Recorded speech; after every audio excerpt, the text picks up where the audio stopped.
लोकतंत्र की परिभाषा है जनता का, जनता के लिए और जनता द्वारा जो शासन किया जाता है उसी को लोकतंत्र कहते हैं। ठीक है। लेकिन मुझे लगता है जो बचपन में मैंने ये परिभाषा पढ़ी, अब वो परिभाषा का कोई औचित्य नहीं है कि ये जो सरकार है ये जनता के द्वारा चुनी तो गई है, लेकिन जनता के लिए काम नहीं कर रही। ये अडानी के लिए काम कर रही है, ये बड़े उद्योगपतियों के लिए काम कर रही है, ये अपने मित्र के लिए काम कर रही है। मैं एक मामले में प्रत्यक्षदर्शी गवा रहा हूँ मोदी जी के पिछले कारनामे के बारे में। क्या चश्मदीद है आप?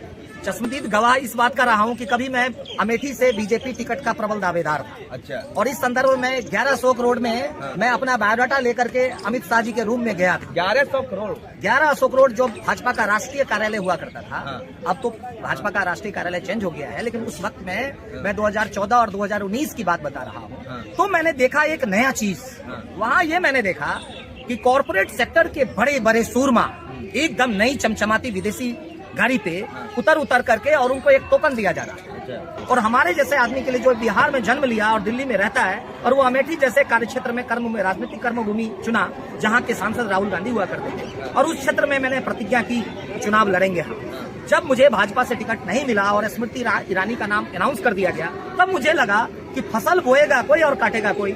इसी बात के कारण मेरा उस दल से बिल्कुल मतभिन्नता हो गई। पर्सनली वजह से आप हटे वहां? नहीं, आप पर्सनली कह सकते हैं, लेकिन मैं तो ये देखता हूँ कि हमारे जैसे हजारों क्या लाखों की संख्या में ऐसे भाजपा के कार्यकर्ता हैं जो भाजपा के इस नियम और नीति के खिलाफ है, जो घुटन महसूस कर रहे हैं। भाजपा में वो राष्ट्रीय कार्यालय में एक टोकन दिया जा रहा था, और वो टोकन इस बात का, मैंने कहा कि ये टोकन किस बात का लिए दिया जा रहा है, तो मुझे पता चला कि ये जो बड़े बड़े जो रिचेस्ट पर्सन जो आ रहे हैं उनको एक एक लोकसभा चुनाव क्षेत्र की जिम्मेवारी दी जा रही है।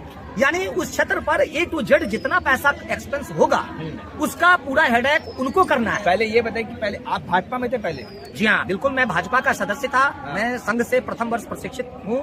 मैं अमेठी का स्वयंसेवक हूँ और मैं गोरखपुर से प्रथम वर्ष का प्रशिक्षण प्राप्त किया। मतलब कि वीडियो देखते हो लेकिन सब्सक्राइब नहीं करते, लाल कलर का बटन नहीं से दबाओ, जल्दी दबाओ। अभी जो बीबीसी पर रेड हुआ है, इससे आप कैसे देख रहे हैं? इसको हम पत्रकारिता पर हमला समझ रहे हैं, और ये देश की स्वतंत्रता, एकता और अखंडता के ऊपर में भी प्रश्न चिन्ह खड़ा कर रहा है। मोदी जी का जो TRP रेटिंग है और फेसबुक पर और क्या कहते हैं यूट्यूब पर और ट्विटर पे ये जो अकाउंट्स, जो फॉलोअर्स जो बढ़ते हैं और लाइक जो बढ़ता है, ये गणित आप भी जानते हैं और हम भी जानते हैं। क्या गणित है? मैं नहीं जानता। नहीं, आप बिल्कुल जानते हैं। ये ऐसा देश का, मैं इसका सिंपल सा बात कहता हूँ कि अगर आप एक जनरल मतलब मेंबर हैं, जनरल अगर आप सब्सक्राइबर हैं, तो आपका जो लाइक है वो बढ़ नहीं सकता जब तक आप पेड ऑप्शन नहीं लेंगे। पेड ऑप्शन जो लेने वाला होता है उसके प्रोफाइल के आगे ब्लू टिक रहता है। ब्लू टिक का मतलब है कि आपने स्पॉन्सरिंग किया है, आपने फी पे किया है। मतलब कहने के लिए मोदी जी एक तरफ बड़ी बड़ी घोषणाएं करते हैं और उन्हीं का जो राइट हैंड है अमित शाह, वो कहता है ये तो भाषण देने की एक कला है, ये जुमलेबाजी है।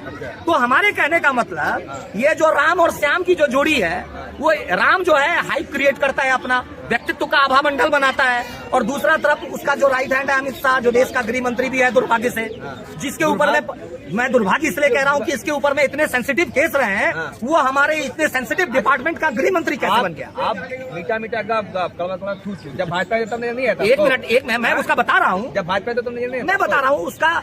ये भाजपा में रहने और न रहने का प्रश्न नहीं है। संविधान का जो फैसला हुआ ये हमारे उस वक्त का नहीं है, ये अभी हाल का डिसीजन है जो जस्टिस यू ललित जी ने सुनाया।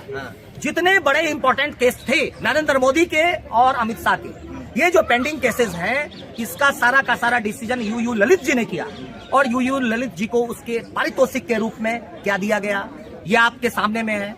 आप क्या कहते हैं गोगोई जी का आप देख लीजिए, गोगोई जी का उनको राज्यसभा का मिला, एक को अभी जो है आंध्र प्रदेश का राज्यपाल बना दिया गया। आप एक बात बताइए, हम न्यायपालिका से हम अंतिम आस करते हैं कि हाँ सब जगह करप्शन है, लेकिन कम से कम न्यायपालिका का जो दरवाजा है वो कम से कम बचा हुआ है। लेकिन अंतिम मैं सर पे कफन बांध के काम करने वाला आदमी हूँ। मेरा अपना सिद्धांत है कि जब मुझे मरना होगा कोई माई कलाल मुझे बचा नहीं सकता, और